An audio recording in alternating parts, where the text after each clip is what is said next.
baby girl. Hi, Muffin. You gonna read a story, boo-boo? You ready? Good girl. Chapter 11. By the time fall came around, we were exhausted. We'd been going full tilt in non-stop activity for what seemed like a lifetime. In reality, it had only been 2 years since all this madness began, and things had been happening so quickly we hadn't had an opportunity to process it all, never mind take time off to reflect. Derek had been able to get away to visit his parents in Northern Ontario a couple of times, and I had gone to a few Highland games here and there. But we hadn't taken time off together since well before Esther the Wonder Pig had become a sensation online. The coming winter was going to be our downtime. We didn't have plans to leave the farm, but for once, there would be no crowdfunding campaigns, no work days, no fences to build. Okay, technically, there were lots of fences to build, but winter makes working outside all but impossible for most tasks, so no fences would be built until spring. We finally saw a window with a little bit of time for us to take a breather. We even had a new wood stove and wood to burn, so we knew our heating issues, although not over because hauling wood is no picnic, were squared away for a while.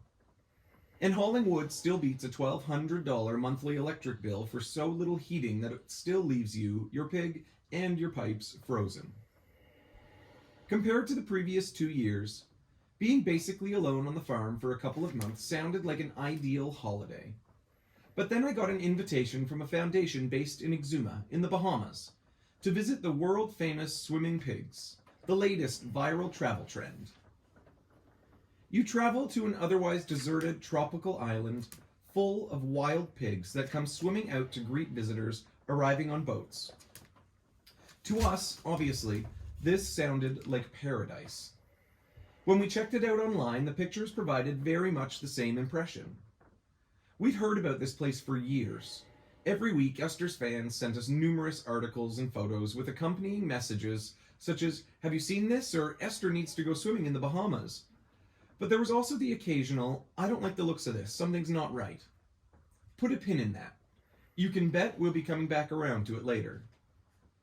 The island had become one of those places we put on our bucket list, knowing full well people who run animal sanctuaries don't really get to take holidays. But this wasn't exactly an invitation. According to the organizers who contacted us, they said they wanted our opinion on how they could improve things. They assured us the pigs were really well cared for, fed and watered daily, and that their lives were as grand as could be. They also promised us the pigs were never used for food, that the locals all loved them, and they'd been there for years. The story most commonly told to tourists is that these pigs were brought to the islands back in the pirate days. They'd get dropped off while the pirates went off and did their pirate thing, returning to harvest a pig for food as required. It makes sense, but it's been a while since Blackbeard sailed the sea, so I didn't really put too much stock in the legend.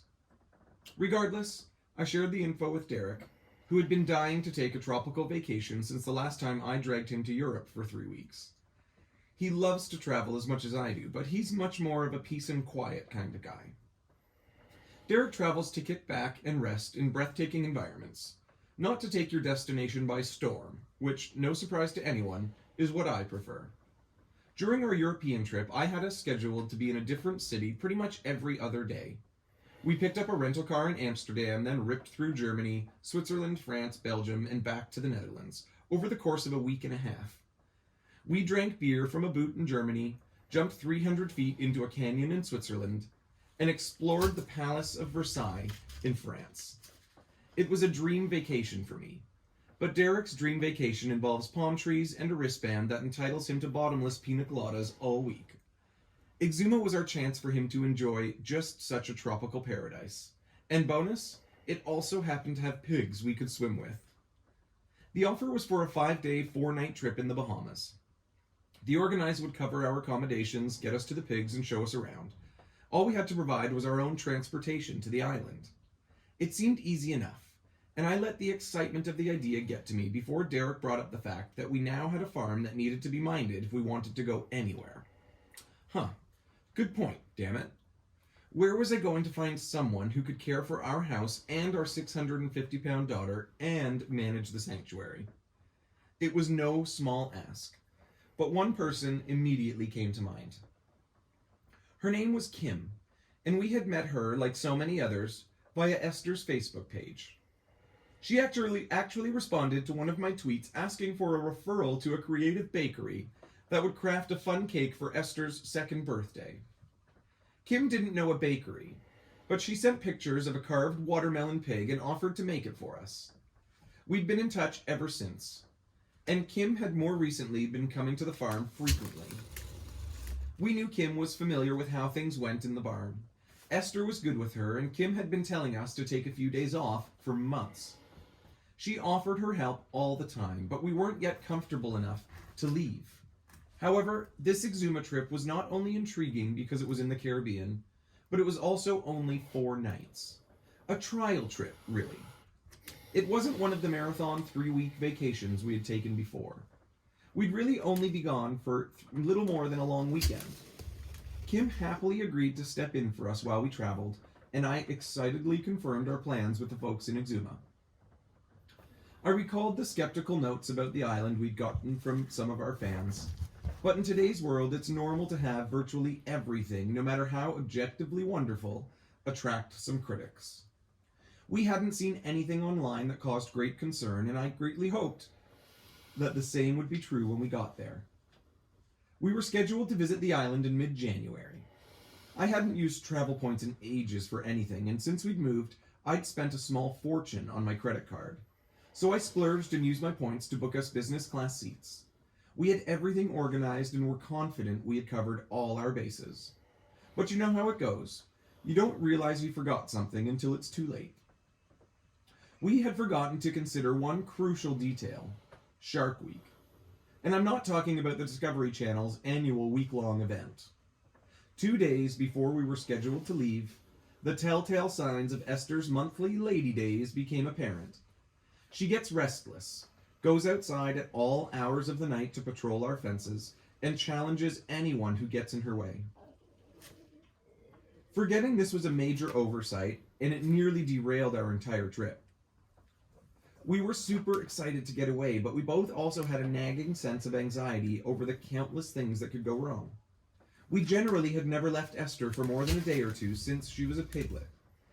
And the one time we did leave her for 3 days, we came home to a virtual swimming pool volume of urine in our basement. Now we were facing the same situation again, but this time our one-time piglet was 650 pounds. We explained the situation to Kim, but she had seen Esther during Shark Week before and kept telling us not to worry. "I got it," she'd say. "No problem, you're going away, so stop it." One consideration that made this different from the old days in Georgetown: if shit hit the fan, the barn was always available. Of course, Esther had never spent a single night in the barn, but at least we knew it was an option Kim could employ should our daughter become unmanageable. It wasn't an ideal scenario, but if push came to shove, it would work. Derek and I both realized we really needed the break, and who knew how long it would be before an opportunity like this one would present itself again. So we stuck to our plans. We were going to the beach come hell or high water. When departure day arrived, we bounced out of bed for our 6 a.m. flight, quickly reviewed the procedures with Kim for the 10th time, and then kissed everyone goodbye and headed to the airport.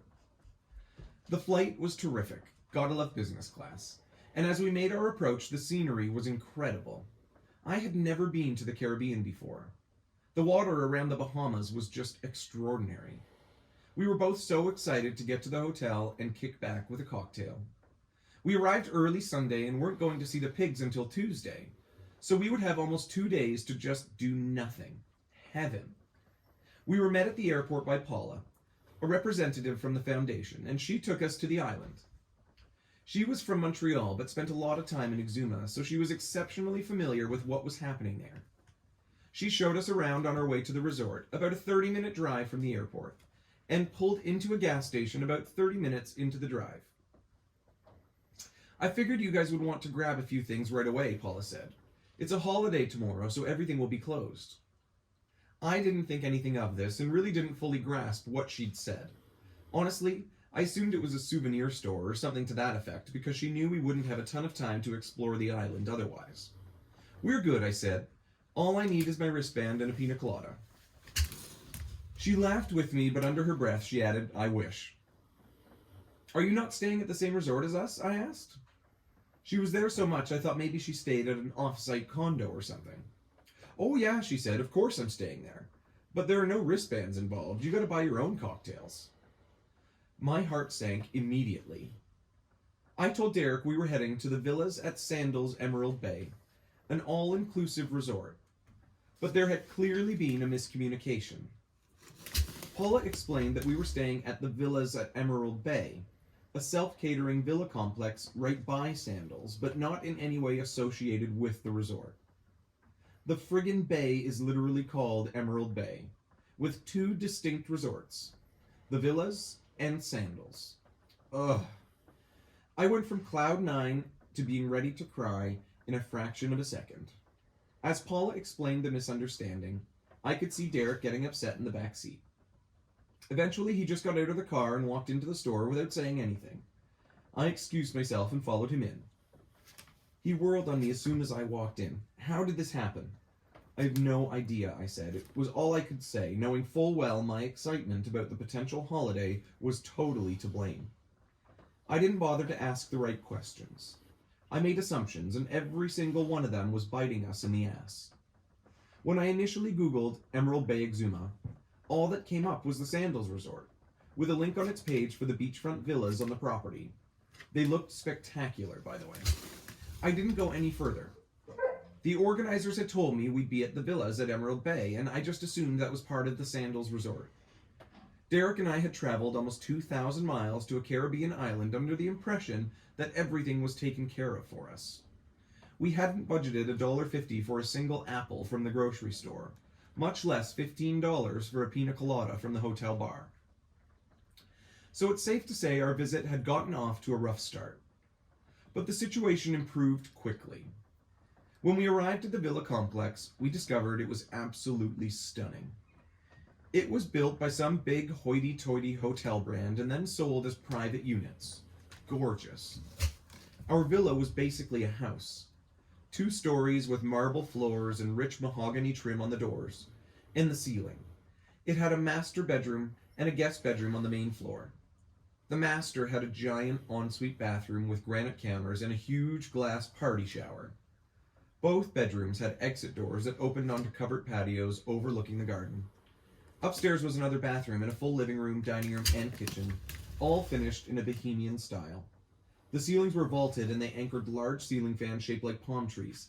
The balcony opened off the dining room, letting us look out onto multi-million-dollar yachts in the marina across from a golf cart path that wound its way through the complex and its golf course. Around the corner, literally a 1-minute walk away, were the pool and the restaurant bar. Thatched roofs covered a tiled bar and seating area, while little waterfalls splashed into the infinity pool with the ocean beyond. It was the kind of place that looked like it belonged in a magazine. Derek and I were totally out of our element.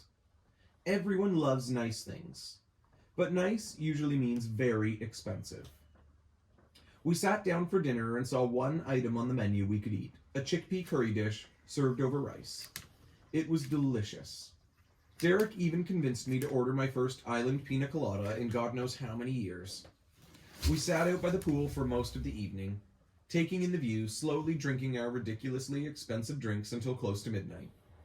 It was all quite lovely, but the bill for both of us was close to $100, and that was just for one meal. We knew we'd need to rein it in for the next few days, because spending $100 3 times a day for 4 days was not an option for us. Having disposable income was a thing of the past since leaving our careers and trying to establish the sanctuary. We couldn't afford to spend that kind of money, so we spent most of the first 2 days in the villa, eating pasta and tomato sauce we'd picked up at the corner store on our way in. Derek would go down to the beach and read or lie in the sun with a drink for a few hours, but in my mind things weren't going to plan, so I sulked in the room watching TV, wishing I were home. I tried to keep my mind on the light at the end of the tunnel, the swimming pigs. It had been on my bucket list since I had learned of this magical tropical paradise known as Pig Beach. Paula arranged to meet us bright and early on Tuesday morning and would be escorting us for the day. Pig Beach was another 30-minute drive from the villa complex along mostly narrow dirt roads. Exuma is a fairly flat island, and it must get hit pretty hard by tropical storms, because the vegetation seemed limited to mangroves and other small to medium shrubs once we left the immaculately manicured property surrounding the villa. We talked the entire drive about everything from the swimming pigs to our lives before Esther. We'd gotten to know Paula pretty well, having sat with her after dinner for a few hours the night we arrived. She grew up in Saudi Arabia and worked in the airline industry before meeting her husband. I love planes, and I want to get my pilot's license one day. So as soon as she brought up the airline industry, we had plenty to talk about. She also gave us the lowdown on why they'd wanted us to come down in the first place. They knew there were some concerns about the welfare of the pigs, and their growing popularity meant it was only a matter of time before somebody tried to shine a less flattering light on what was going on there. She told us about the man who cared for the pigs, how he went out every day with water and food. She also explained that a few copycat locations close by had capitalized on the concept of swimming pigs, and now multiple tiny islands had herds of pigs on them. We asked again if the pigs were being eaten and got a resounding, "Oh God, no, these pigs are safe." Overall, the general tone was very positive, and we were going in there with lots of ideas for things they could do to make sure it was actually paradise for pigs. We saw a huge opportunity for them to educate people. A sanctuary in a tropical setting where pigs are free to do whatever they want. It sounded almost too good to be true. When we arrived at the beach, we met the man who cared for what they called the original swimming pigs. We boarded his boat with about 10 other people who were just there for the tour. It was going to be about half a day, with stops at the highest point in Exuma, a beach full of wild ocean iguanas, and of course, the famous swimming pigs. Our very first stop was to see the pigs, about 45 minutes into the tour. As the boat came around the corner, I could see Pig Beach straight ahead, recognizing the surroundings from photos on the social media page. "Oh my God, this is it," I said to Derek, scrambling to get my phone ready so I could take a video of the pigs coming out to meet us. As soon as the pigs noticed the boat, they scurried out of the bushes and onto the sand, some even coming straight into the water, waiting for us to get within range. When I got about 100 feet out, they started swimming. I nearly died. Little black and white pigs, each about 250 to 300 pounds, swimming directly towards us. It was magical. Everyone on board lit up with excitement. There was not a whole lot going on in Exuma, so for many, this was why they'd come. While the rest of the passengers rushed to take their photos, a crewmate started gathering supplies to take ashore, including food and a few barrels of fresh water. He also had a cooler of snacks for us to hand feed the pigs, and he started handing them out to everyone on board. I happily turned around to accept mine, and that's when my excitement turned to horror. I had been giving a hot dog to feed the pigs. Seriously? My heart was in my throat. Trying to keep it together, I turned to show Derek, who didn't do quite as good a job of containing his revulsion. "You've got to be kidding me," he said with a look of disgust. Then Derek turned to the crewmate. "Are these pork dogs? You better not be feeding pork to these pigs," he said, very loudly, so everyone could hear. "No, they're chicken dogs," the man replied. Paula saw the whole scene unfolding and jumped in quickly to prevent what was clearly just seconds from turning into a huge Donnybrook. "These are the kinds of things we want to talk about with you guys," she said. "Put the hot dogs down and let's just go to the beach and meet the pigs." Derek was beside himself as he climbed down the ladder and walked ashore. He kept to himself for about 30 minutes, walking around to take in Pig Beach. I walked with Paula and spoke to her about what we were seeing. It wasn't pretty. The beach was littered with trash and consisted mostly of jagged coral rocks, because the sand had been washed away by a recent storm. The highest point on the island appeared to be only about 15 feet high, nothing a solid wave couldn't crash over, with little more than a mangled, thorny bushes to provide cover from the sun. We saw close to 30 pigs that day, some as big as Esther, with matching cropped tails to boot. Remember that legend about the pirates? It should be amended to note that the pirates were really just some guy who shipped over a few pigs from Miami. Now, I cannot say with absolute certainty that at some point pirates didn't bring pigs to these islands, but the pigs there now sure as hell aren't descendants of them. The island was tiny and rampant with piglets that far outnumbered the larger pigs. The claim that no one ate the pigs suddenly seemed questionable as well. The population was totally uncontrolled. If left unchecked, it would be out of hand in no time. Someone was making sure that the pig population didn't get too big, and it wasn't via selective sterilization of baby pigs to prevent breeding. There also were no permanent shelters anywhere. The closest approximation was a small wood frame box and the smallest of the piglets could climb into to escape the larger pigs. The only place the larger pigs could go to get out of the relentless sun was under the thorn bushes, but even those offered only dappled shade at best. We saw a number of the larger pigs, some pink-skinned like Esther, covered in moles and black spots that looked like potential skin cancer. Pigs are prone to sunburn just like humans. Can you imagine spending years in the sun without sunscreen? How painful that would be? It was as if someone pulled up the boat, tossed out a bunch of pigs, and left them alone to figure out life. The resorts make thousands of dollars from people coming to see the pigs, and apparently they do donate some food. But the food we saw getting dropped off at the beach had Derek picking ham bones out of it. No big deal. It was clear to us that no one ever took the time to ensure the pigs were eating safe, proper food. We found that devastating, and it only got worse when we asked about their medical care. We were told they had never been visited by a vet. There isn't even a permanent vet on Exuma.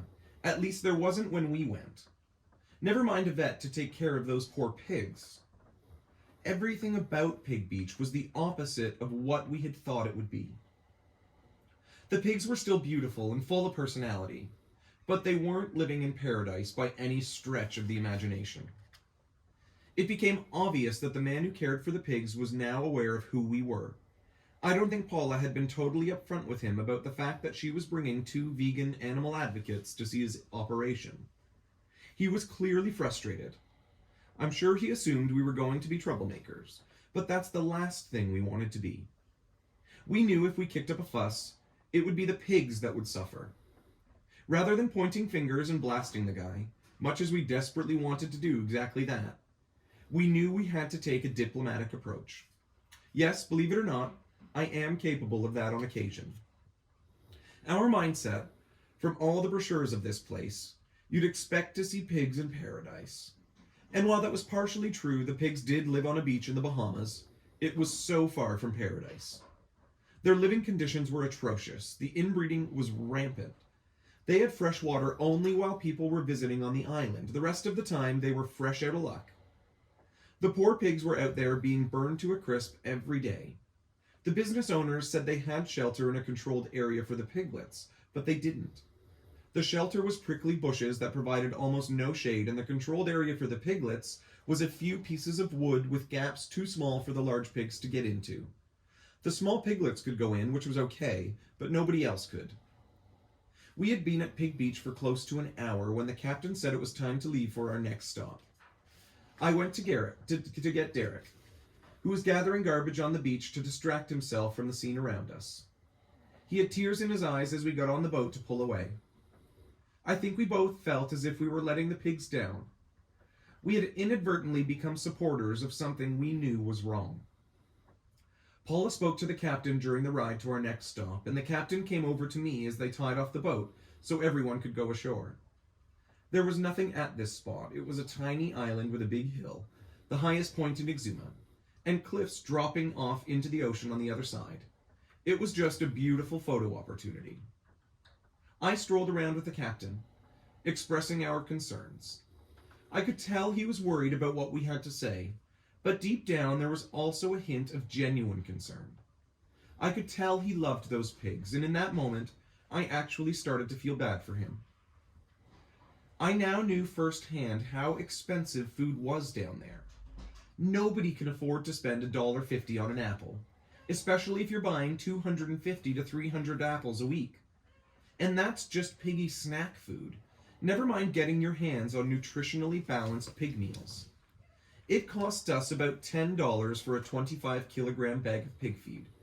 In Exuma, it would be quadruple that.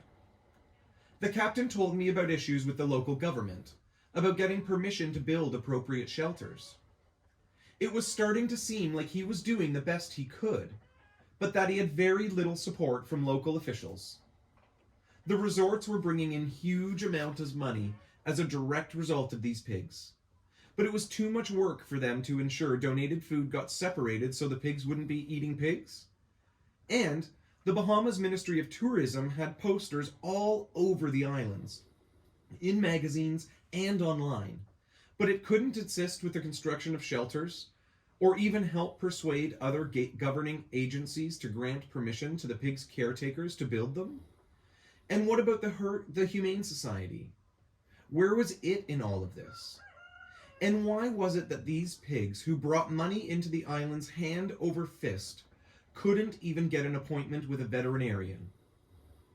These agencies were all super happy to advertise and promote their Pig Beach tourist attraction, and had no issue taking the money the pigs brought in, but they didn't ask anyone to take some of that money and use it to properly care for the pigs. There was also the issue with copycat pig islands popping up. None of these groups spoke to each other, so it was a total free-for-all, and none of them would help any of the others. While I was expressing my frustration to Paula later that day, she referred to the concept of black crab syndrome. You might have heard it just called crab mentality. When two or more crabs get trapped in a hole, they drag down other crabs around them in an effort to save themselves, instead of helping each other. Because they're incapable of cooperating, they all end up dead in the hole. Paula said that was basically what happened in the Bahamas, specifically among the various islands with pigs. They were all competing, and it was like the Wild West with no one enforcing any welfare rules or safety precautions. Thinking about the pigs consumed the rest of our day. Derek and I wound up sitting on the patio at the restaurant in the villa complex late into the night with Paula. We expressed our concerns and brainstormed ways we could help. We discussed arranging a visit from our vet and his team. We thought perhaps we could get them down to the island to neuter all the males, which would immediately deal with overpopulation concerns. They could do a health check on every pig and address any urgent medical issues. They also could provide the caretakers with a basic understanding of pig health and show them how to administer medical treatment for abrasions, questionable moles and lumps, and the various injuries that can occur no matter how well you care for your pigs. From there, we could work to get the relevant government agencies involved regarding construction of suitable weatherproof shelters.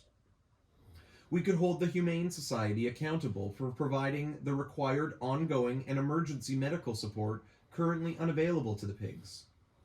We also needed to stop the lies about pirates having left the pigs on the islands in days gone by. They may have been historically accurate, but none of the current pigs had anything to do with the pirate pigs. They were put there for the sole purpose of telling a legend. The true story was that some of the pigs were, allegedly, rescued from commercial operations in Miami. Fine, so say so. Tell tourists so they know that these beautiful swimming pigs were bred to be dinner but were rescued. Considering the number of people who visit the beach, the opportunity to educate them in meaningful ways was astonishing, but it got completely lost in folklore and misinformation. Instead of taking advantage of everyone's enthusiasm for these pigs to provide information about their intelligence or social structure, they handed you a hot dog and tell you to pick up only the little pigs because the big ones might bite. I mean, really? We flew home a couple of days later, disappointed but enthusiastic about the possibilities to help make things better. Everything at home was fine. Well, fine. Kim was miserable, but the house was intact. Esther apparently wanted to go outside every 90 minutes, and Kim got no sleep and also couldn't get the fire going. We have no idea how she survived, but she did. She even agreed to watch Esther on our next vacation. Just a few weeks after we arrived home, A news report appeared about the swimming pigs and the situation that was unfolding down there. Someone else with knowledge of pig care had seen exactly what we had, and that person wrote about it. The article was brought to our attention immediately because people knew we had just been there, and everyone wanted our opinion. They forced our hand. Our plan had been to get some pieces in place to help out down there, and then to tell everyone not only what we had seen, but what was being done to fix it. The article changed all that, because now we had no choice but to validate its contents. We couldn't disagree with a word of the article, but we tried to follow our confirmation of the island's problems with the numerous ways they could be fixed. How there was indeed potential for the proper tropical pig sanctuary that we all envisioned when we saw the pictures of Pig Beach online. That's the one thing the article was missing. Yes, there were problems. But had anyone done anything to try and fix them? Was anyone helping to address these concerns? Or had they been ongoing and ignored for years? At some point, you absolutely need to call somebody out for doing wrong. But there's also a time to work with the person on fixing the problems from the inside in a way that creates lasting and meaningful change. Educating people is the only way to create change, and that's pretty much impossible when the person in question is on the defensive. That's exactly what happened when word of the article got back to the guy who took care of the pigs we saw. He became extremely angry and immediately blamed us, no matter how much we reassured him that we had nothing to do with it. All lines of communication were severed. From the minute we saw those pigs, we were worried that stomping our feet about the situation would only hurt them. They were our top priority. We wanted to help, but it was becoming increasingly clear that just wasn't going to happen. Black crab syndrome struck again. To the best of my knowledge, to this day, those pigs have no shelter, no reliable source of fresh water, no healthy pig food, and no access to medical care. But the people who make their living off them, of course, are doing just fine. I truly hope that one day Pig Beach will become the paradise it could be, but I can tell you without a shadow of a doubt that we'll never go back. The people in charge need to do the right thing for the pigs, not just for their pocketbooks. If they don't, the beach needs to be shut down. Our first vacation in years was a bust. Not that it wasn't an incredible spot, but we just couldn't stop thinking about the pigs. Whenever you book a vacation, you're inundated with options for excursions or day trips, and many of those feature encounters with animals. We had never given much thought to it before, even after adopting Esther and starting the sanctuary. Granted, we would never go to a place like SeaWorld, but the swimming pigs seemed different, much like open water swimming with dolphins. It feels like the dolphins are wild, and like you're in this magical place. Well, at least that's true until the trainer blows his whistle and the dolphins return to their pen by the shore. You realize they're no more free than the dolphins at SeaWorld. But we buy into the illusion that they are because it makes us feel better about participating. The resort presents us with a story that makes it all sound so fantastic, because if it told us the truth, no one would ever go. A few weeks after we got home from Exuma, we got a call from my dad, who's a travel agent based in Scotland. He had been on a trip of his own, attending a convention, where he got chatting with Marlisa, a rep from Carnival Cruise Line. It turned out she knew about Esther and was a follower, so she and my dad quickly hit it off. Before long, they were discussing the idea of hosting an Esther cruise to raise money for the sanctuary. My father was extremely excited about this potential cruise, but we weren't really feeling it at first. It was a huge undertaking, and to be honest, I didn't think anyone would want to go. Regardless, I agreed to take a meeting with Marlisa, so she visited with Derek and me at the farm. We spoke for a few hours about all the things we were worried about: food, fundraising potential, bringing in guest speakers, and hosting special events. The more we talked about it, the more our heads started to spin with all the details being thrown our way. Still, we loved that it was unique, and the potential to get Esther's message in front of a whole new audience was actually incredible.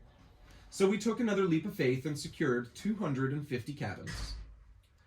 We were told we'd be able to hold these cabins with no risk to us for a certain amount of time, and then release any unsold cabins back to Carnival. The financial risk was very limited, but the time commitment and organization required was another story. We knew we couldn't sell an entire ship, but we thought if we could get a few hundred people on board by ourselves, we potentially would have a much larger captive audience to expose to our lifestyle. Think about it. Around 2,000 people literally trapped on the ocean, surrounded by vegans. What could possibly go wrong? The potential drama aside, we viewed it as a huge opportunity to show those people how fun we, vegans, are and how amazing the food can be. We could promote conversation with people who might never have heard of Esther, and we could correct their misconceptions about what it actually means to be a vegan. There's always a method to our madness. The cruise wasn't just about making money for the farm. It was about broadcasting our message to a whole new audience. We also saw opportunities with Carnival. We were having meetings and phone calls with reps at the head office, so we had our foot in the door. If we played our cards right, we'd have the opportunity to build relationships and ultimately ask for a meeting with someone higher up the chain. On our particular cruise, Carnival was going to expand its Esther-approved offerings. If we could get other cruisers to take advantage of these options, perhaps we could get Carnival to make lasting changes on its menus moving forward. Carnival is the largest cruise company in the world, and getting its executives to take a meeting at some point was and is a very important aspect of our master plan. We weren't going to demand that anyone change anything. We were just going to show them why increasing vegan options was the most logical, sensible decision they could make. Things came together pretty quickly. In addition to the Esther-approved menu items for our guests, they'd make available a special Esther cocktail at the bars, and even stock their pizza bar with dairy-free cheese. We arranged to bring along guest speakers and even planned a beach party at one of the islands. It would feature little piggy floaties and coolers full of beer, followed by a pub crawl on the ship later that night. It was all coming together, but something was missing. Animals. Esther couldn't be with us. But how could we incorporate animals into our trip in a way that was consistent with our overall message? Then it hit us. Why weren't we looking for a sanctuary to visit? That would be perfect. But what were the chances of finding a proper animal sanctuary on a Caribbean island? Not very good, we figured. But after a little research, we were happily proven wrong.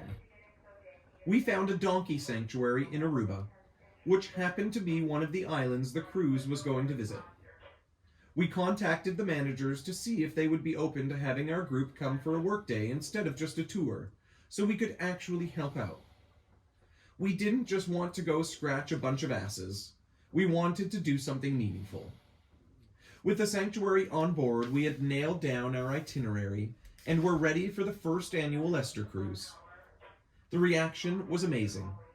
We managed to sell almost all of our cabins by the time we sailed. From the time we decided to try the cruise idea until we actually set sail, about 1 year passed, so we had plenty of time to work out all of the details to make it extra special for our guests. We made Esther cruise shirts, brought along plenty of giveaways like jewelry and books, and brought a bunch of little inflatable pigs that we would leave lying around the ship. By the end of the week, there were 60 of them floating around. You could see some sitting in windows when we got off at our last port of call. It had literally become the Esther cruise. We had taken over the ship. Everyone on board wanted to know, what is the deal with the pig group? We had people joining our events and chatting up members of the group left, right, and center. People naturally want to be part of the fun crowd. Our group brought a party with them everywhere we went, and it was infectious. We had an absolute blast, and aside from the odd minor mix-up, the trip went off without a hitch. It's hard to say what was the best part, but I think many would agree that our visit to the donkey sanctuary was the highlight. We spent the day cleaning up, painting a storage shed, and meeting all the animal residents. The sanctuary now has a mural we all had a hand in painting. If you look closely, you'll find Esther on it. We left our mark in Aruba in a really beautiful way.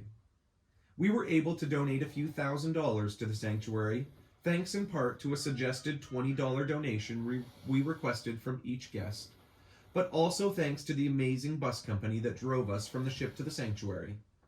We explained why we were there, and they were so incredibly supportive. They offered to stop on the way so we could get fresh fruit and veggies for the donkeys. They even reduced the rental rate so we could donate our savings to the donkeys. A few guests actually adopted donkeys, in a financial support sense, so they could support the facility post-visit. The cruise turned out so wonderfully that we immediately started planning the second one. We hope to make it an annual event and to make it bigger and better every year. Who knows? Maybe one day we will take over an entire ship, and we'll get to help a whole lot of animals by doing it. Epilogue. By the time you read this, we'll be approaching our 4th anniversary at the farm. It feels like a lifetime. That's in part because of the pace at which we've been moving since a so-called mini-pig came into our lives, and partially because of how drastically our lives have changed in what ultimately has been a very short amount of time. And it was all due to Esther. Since Derek and I got together almost 18 years ago, and before Esther came along, we had been working our asses off to build our version of the perfect life. We hadn't achieved it yet, but we had the vision and were on our way. We had our house, our fur family, great jobs, and the freedom to do what we pleased. We had fallen into a very comfortable routine, and if not for Esther, we probably never would have changed it. The world is huge, and it's often scary, so it's easy to sit back and just keep doing what you do. It can take something drastic to give you that initial push, to force you to take that final step. For us, it was a smiling pig named Esther. Getting to know her ignited a fire from embers I'd like to think we always had inside us, but just hadn't yet been sparked. The first step for us was going vegan and realizing that didn't necessarily mean we needed to pick up signs and start marching in the streets. As someone who hadn't thought burgers were burgers without bacon, I was making a departure of monumental proportions from my earlier lifestyle. I didn't think I could do it. But seeing Esther's face every morning was a reminder that it wasn't just about me. There's more to life than what makes me happy, especially when that happiness comes at the expense of animals like Esther. There I was, doing something I would have told you was impossible just a few years earlier. If Esther hadn't come along, we never would have realized the potential we had to make a meaningful impact on the world. You know how it goes. But we found ourselves stepping outside of our little bubble when we started the Esther the Wonder Pig Facebook page. For the first time in our lives, we were on the receiving end of messages about how we had impacted someone else's life. 2 men from a little town in southern Ontario were influencing the lives of people on the other side of the world.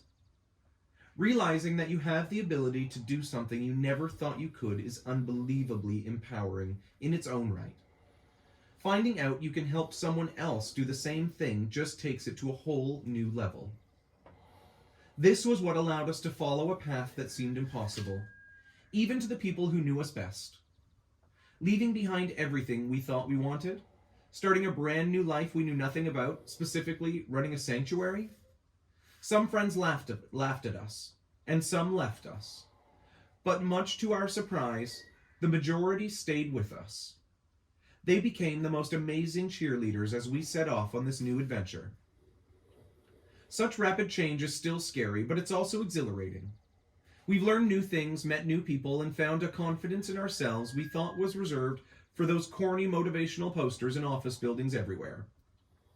If you can't grasp the concepts of teamwork or achievement without a poster, we're amazed you managed to dress yourself and arrived at the office in the first place. What's the secret?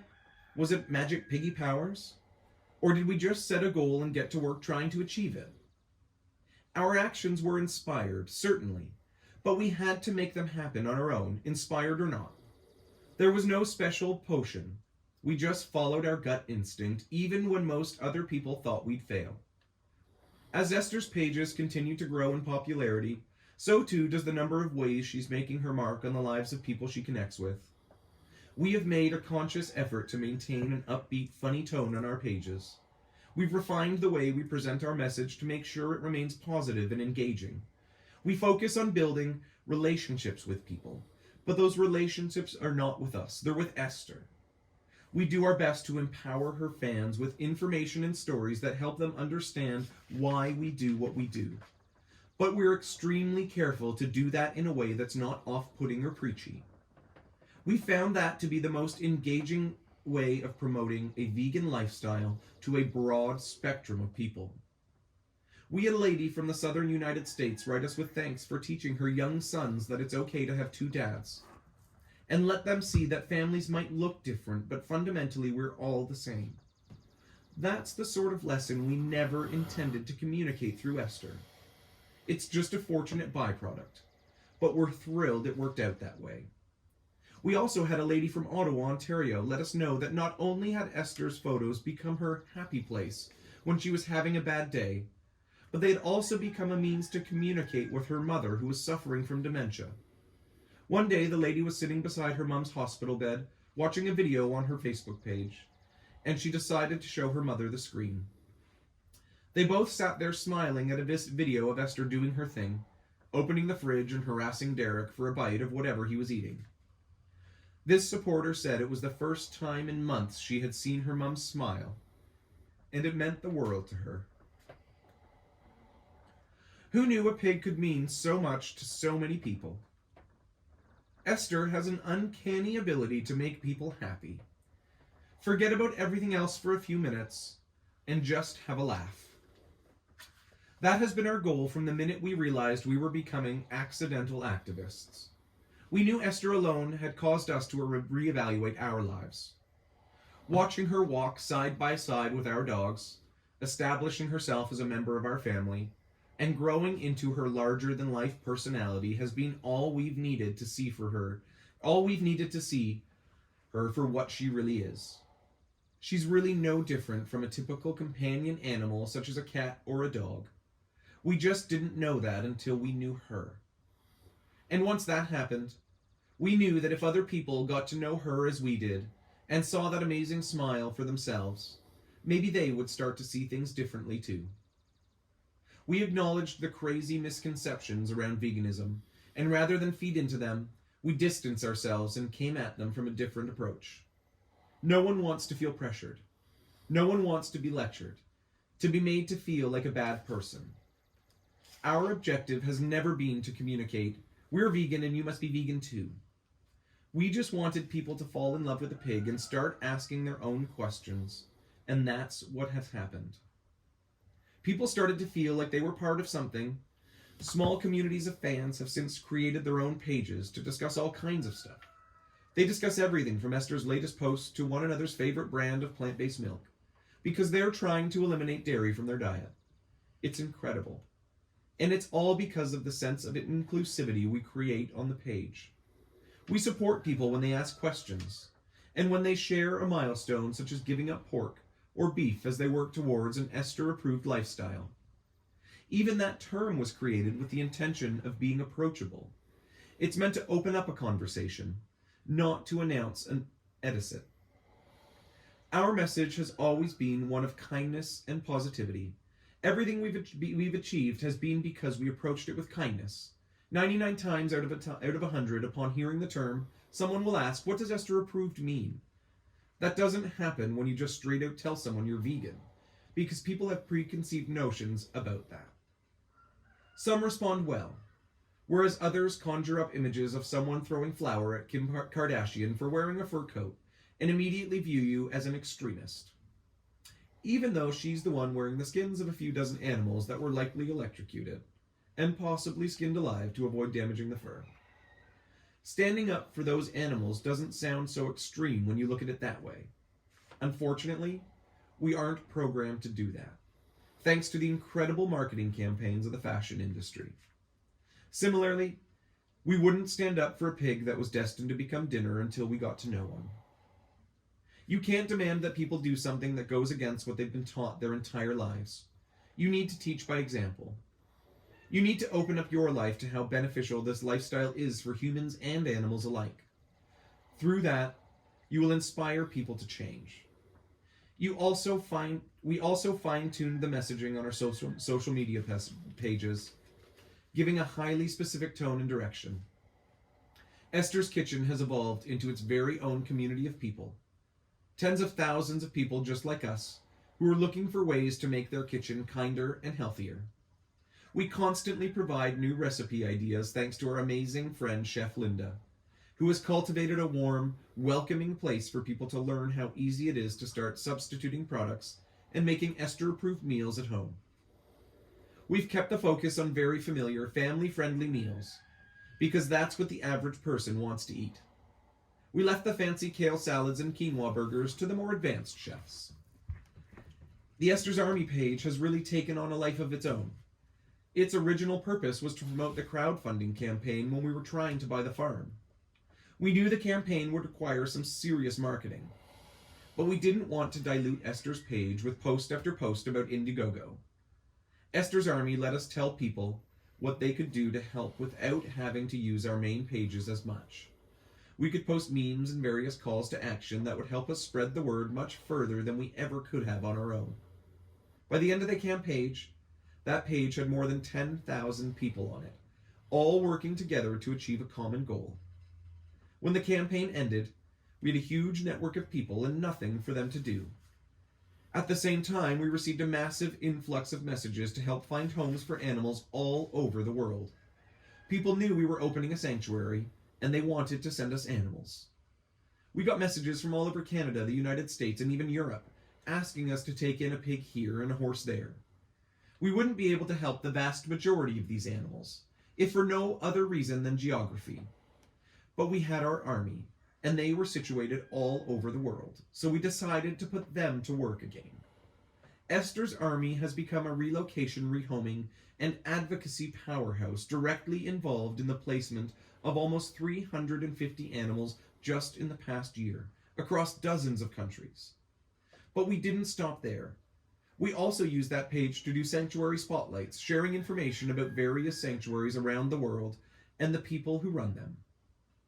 Esther has made countless people sit up and take notice. Of course, they all want to meet her, but she's also making people pay attention to pigs in a way they hadn't before. We try to take advantage of their enthusiasm and direct them to a place where they can take their relationship with pigs to the next level, a sanctuary. Seeing a pig and getting to know one online is a wonderful way to open the door, but to really deepen that relationship, we think people need to actually interact with pigs to see just how different each of their personalities is. Sanctuaries are invaluable for that, but they can't help if no one knows they're there.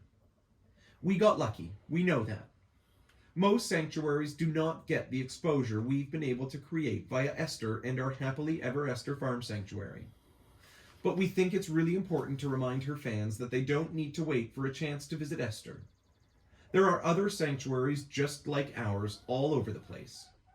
I love getting a message from someone who says they did a Google search and found a farm sanctuary just an hour from their house in Texas. This lets us help not only the person who wants to create a meaningful change, but also the sanctuary in their area. One that might be struggling to pay the feed bill or get volunteers to show up when needed.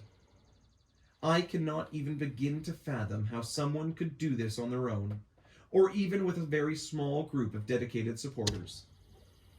It takes a staggering amount of time, money, and energy to operate a sanctuary. We wouldn't survive if not for our volunteers. The deeper into the world of animal rights we go, the more areas we see that need attention. But where do you draw the line to ensure you stay focused enough to be effective? We decided to stick as close as we could to pigs. For example, we flexed our advocacy muscles against a pig wrestling event. Yet another thing we didn't know existed until we got involved in all things pigs. Pig wrestling is very common at county fairs and similar rural events. The organizers take a bunch of piglets or small adult pigs and throw them into a ring. Then they let a bunch of people chase them, wrestle them down, and drop them into buckets. It's incredibly cruel and unbelievably stressful for the pigs. Sometimes these events even use larger pigs, ones that require 3 or 4 people to pick up. Pigs don't like to be picked up at the best of times, never mind being manhandled by strangers and dragged around by their legs. More often than not, the pigs get injured, sometimes mortally. When we found out about these events, we immediately set out to stop them. We used Esther's army to petition event organizers and speak to sponsors. Of course, we also implored the community members not to attend. While we failed on many occasions, we did have some successes. We can directly attribute the cancellation of numerous pig chase events to the work of Esther's army. Everyone played a big role, but we have to give particular thanks to one special lady named Monica. She has become the general of our army, tirelessly devoting herself to making sure every animal that comes to our attention gets the best possible chance for a wonderful life. She personally attends to some relocations, aids with transportation, or just lends moral support for the families involved. She also makes sure everything Esther's army touches is handled the way Esther would do it, with kindness, understanding, and a smile on her face. If Esther has taught us anything, it's that being kind to everyone you meet can have a bigger effect on your life than you could ever imagine. It sounds so lame, but every time someone asks how we made all this happen, the first thing we say is be kind to people. It's easy to get frustrated with any number of situations over the course of a day. Often the first thing people do is take to Facebook to air grievances.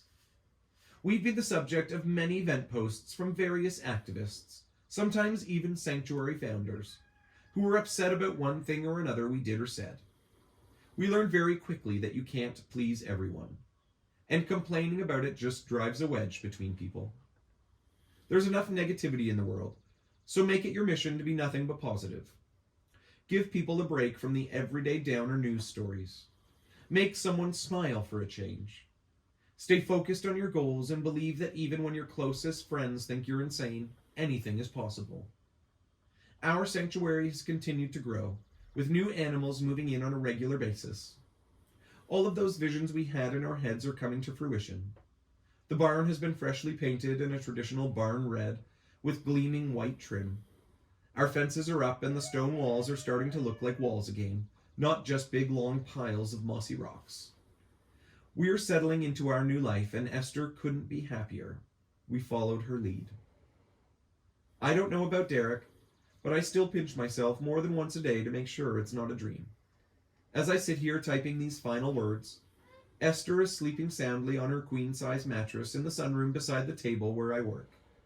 And there's a 30-pound turkey named Cornelia standing beside me, demanding my attention.